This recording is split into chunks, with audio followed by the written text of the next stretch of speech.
Today I'm going to be talking about how to correct correctly. And of course, I'm going to make some mistakes in this talk, and I encourage all of you to correct me for what I got wrong at the end of the talk during the discussion section.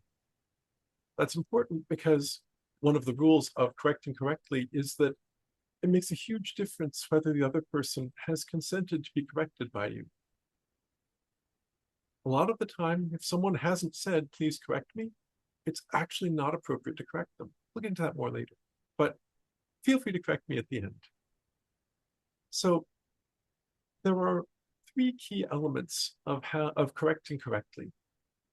The first and the most important one is let the other person save face. Don't embarrass them. There have been studies that document that teenagers will choose a risk of death over a risk of embarrassment, and adults aren't all that different. And people don't learn when they are under threat. People don't learn when they're scared of something. It actually inhibits learning, just like it inhibits creativity. So the first element of correcting correctly is don't embarrass someone. Let them come out of it looking good. The second element of correcting correctly is remember that you may be wrong. If you correct someone with arrogance or unnecessarily, and it turns out you're wrong, boy, is my face red, as we say. We want to always correct people in such a way that if it turns out they were right, we can go, oh, wow, thanks for correcting me on that, and not look like a jerk. So if you handle every correction with the assumption that you might well be wrong about it, it opens up the possibility of correcting people in such a way that they will want to help you avoid embarrassment on the times when you are wrong. And the third element of correcting correctly is know when or whether or how or whom or why to correct, especially whether. That's pretty much it. The rest is just implementation details and strategies for accomplishing that. I want to start out by doing a quick definition of terms. There are three things that are often mistaken for each other: criticism, correction, and complaint. Complaint is when you say to someone, you did not wash the dishes tonight. Please wash the dishes, as you said you would. You're asking someone to change their behavior for your benefit. That's not correcting them. If you see them washing the dishes and they are tossing the plates casually into the dish rack, and you say, be careful, if you toss those like that, they're likely to chip each other. That's a correction. It's saying that you're changing something they're doing wrong they could be doing right. And it differs from a complaint basically in that a complaint is about something you need. And you can start with, I need you to. Like, I need you to do this dishes tonight. Or, I need you to use a kinder tone of voice when talking to me. You need to use a kinder tone of voice when you talk to people. Well, that's actually a criticism. Criticism is when you tell someone that they are doing something all the time. You hear always, never, you just, you are. Those are signs of criticism, not of correction. And just don't even do that. It does not help. Correction is about teaching someone a better way to do something. Fundamentally, we criticize something when someone doesn't know or doesn't do something they can change for the future and get better results. So if someone is about to touch the inside of their computer while they are ungrounded, which could fry their computer forever, you say, hang on a sec. If you ground yourself against this grounding wire, then you won't fry your computer, which I'm sure you don't want to do. If they're dealing with your computer, fixing your computer, and you say, please be careful to not fry my computer, that would be a complaint.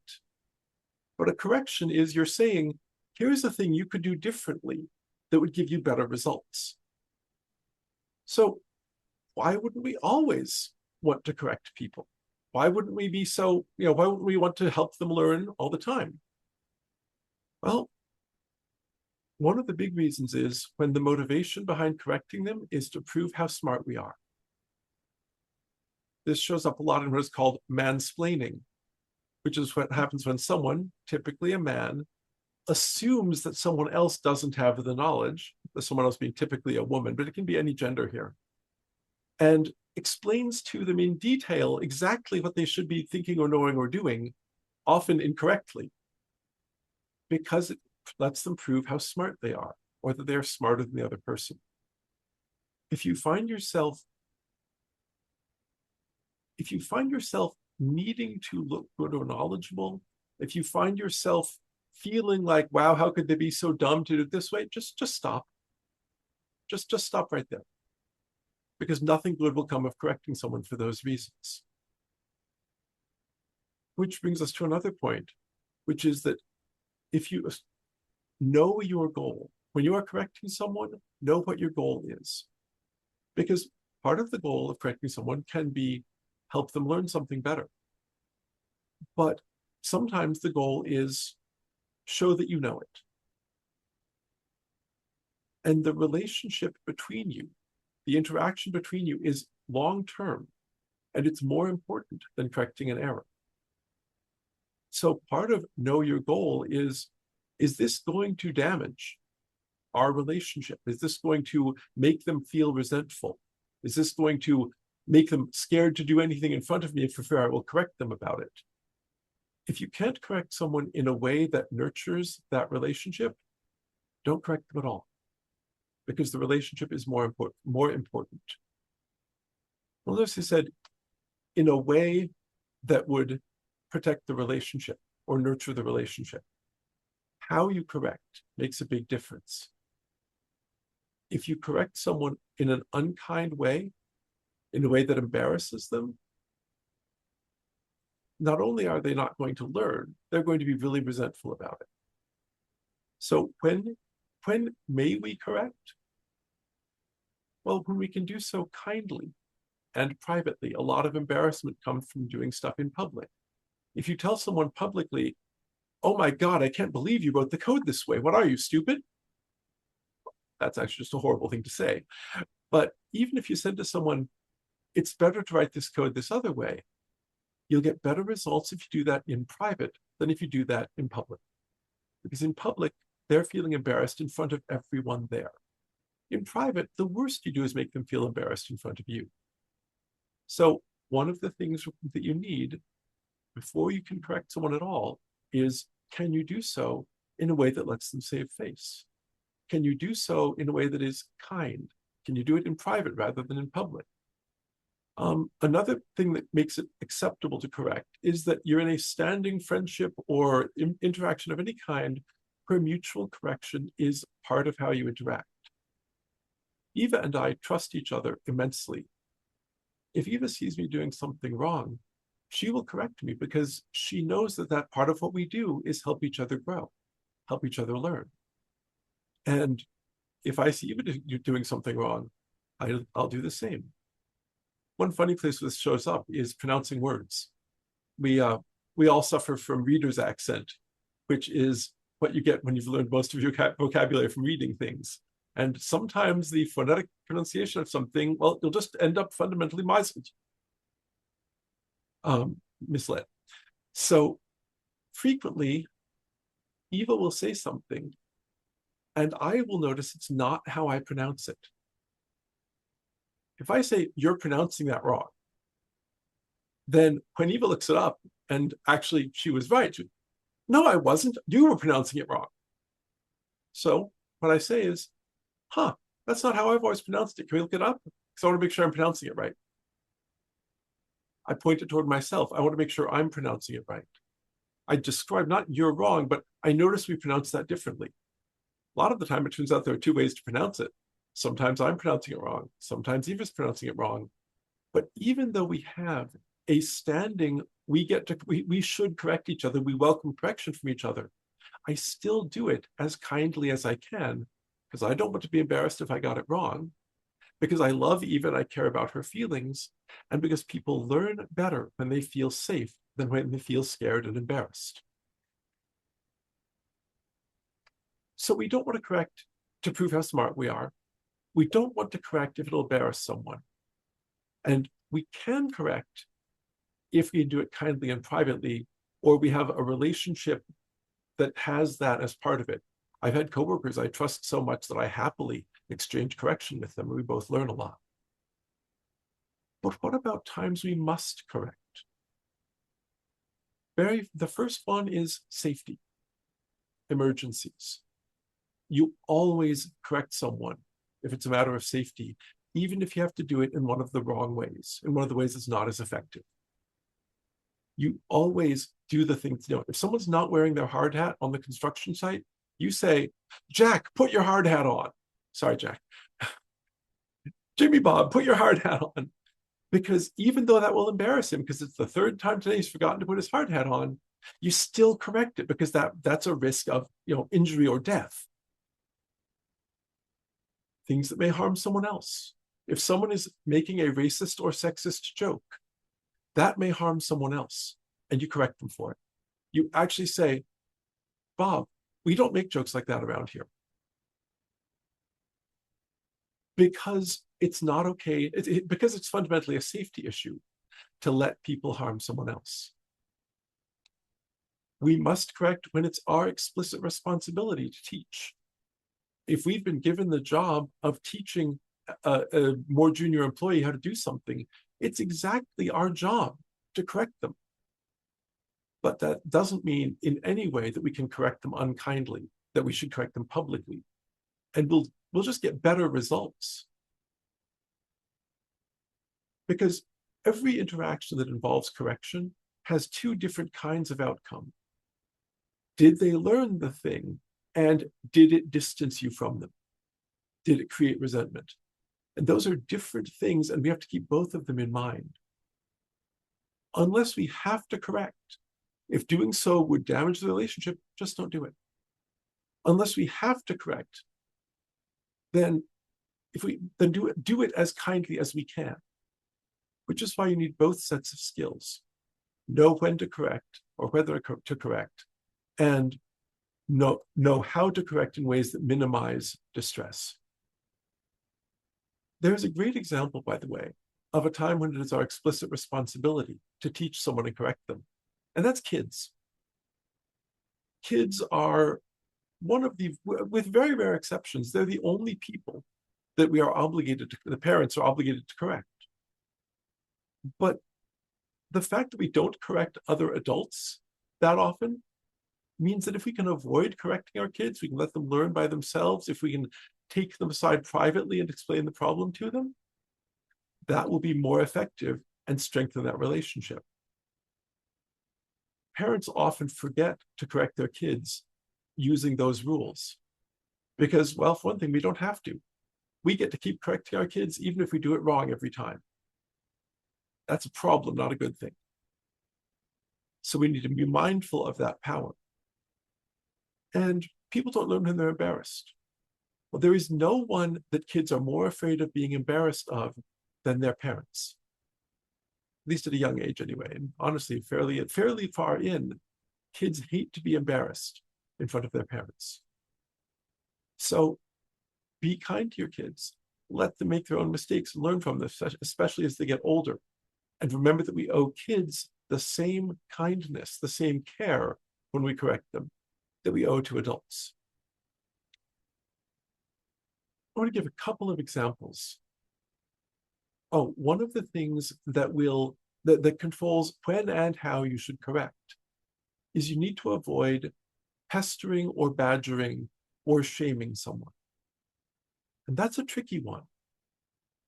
Because if they make a mistake and you correct it, and then 5 minutes later they make the mistake again, well, should you correct it again? Frequently, the answer is no.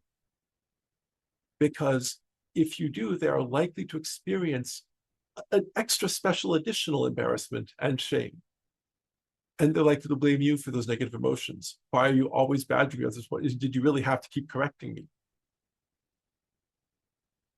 But if you do, but you still want to correct what they got wrong. And one of the ways to do that is an indirect correction. And a great example of this actually is gender pronouns. Because if someone misgenders someone else, if they use the wrong pronouns for them, that does cause pain, that causes harm. And if someone, if someone says, oh, well, Mickey, he always, it hurts. It's really, it is painful to me.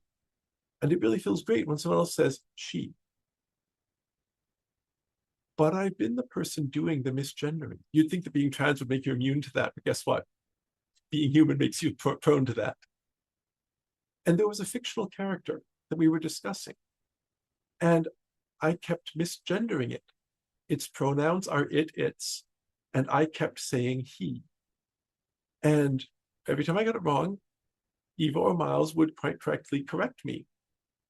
And after the 5th or 6th time I got it wrong in the same conversation, I was suffering. I was thinking, I feel so embarrassed. I want other people to respect my pronouns, and I keep screwing this up, and they keep pointing it out, and it was awful. And I thought about that, and I thought, one of the ways to provide that correction without giving someone the experience of being pestered about it or shamed for it is indirect corrections. If I say, oh, well, this character, he always does this. If Eva said, you're right, it really does have that tendency. And in my brain, I'm like, oh, right, it's it's not he, him. Eva didn't correct me. Eva didn't say I did anything wrong. Eva did it the right way. And my brain picked up on it because I was already sensitized to noticing it from the first correction. So if someone makes the same mistake multiple times in close succession, use an indirect correction rather than a direct one. Because every time you make a direct correction, you're showcasing that you noticed their error, and they will feel embarrassed. Indirect corrections, they're just talking, Eva just said, well, it's, it does in fact have that behavior. I will notice it because I'm already sensitized. I'm like a raw nerve. Oh, I screwed it up again. I don't need to point it out to me with a heavy hand. So one thing to do if you need to correct someone multiple times is remember they'll be sensitized to it and use a lighter touch.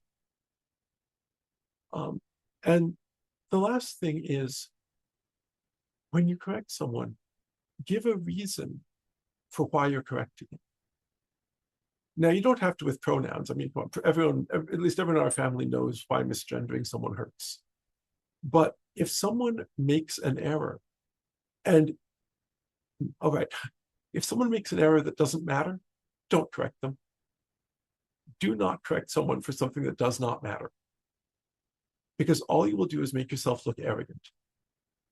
Save the corrections for some time when there's a reason you need to correct them, and then give that reason along with the correction. The other day, Miles and I were playing a video game. I'm assuming everyone here has at least some exposure to video games, or most of you do. And I described something as a strength potion, and Miles said, it's a flex potion. Its name was Flex Potion. It increased strength. I thought Miles was just criticizing. But Miles said a minute later, well, that's because the Flex Potion only grants temporary strength, and there is a strength potion that grants permanent strength. I'm like, oh, now I learned something. Now I learned I can't call this thing a strength potion because that could be confusing. And calling a flex potion reminds me there's like flex a muscle, you get strong, relax the muscle, you're not strong anymore. As soon as I had the reason for the correction, it made it look relevant and not just arrogant. It vastly increased the odds that I would retain the correction and do it right in the future. And in fact, it strengthened the relationship because it made me see how much skill Miles had. And Miles got to see how much I appreciated the correction once I understood why it was there. So when you do need to correct someone, make sure that you have a reason to correct them, that it's not just correcting for the sake of correcting, and tell them that reason. If it's even remotely possible they don't know, explain the reason. So, how to correct? Let them save face. Don't embarrass them. How do you avoid that? Well, remember that you may be the one who's wrong and handle the correction in such a way that you won't be embarrassed if you are. And the third element is know whether or not, and when, and who, and how, and why to correct. And if you can avoid correcting, avoid correcting.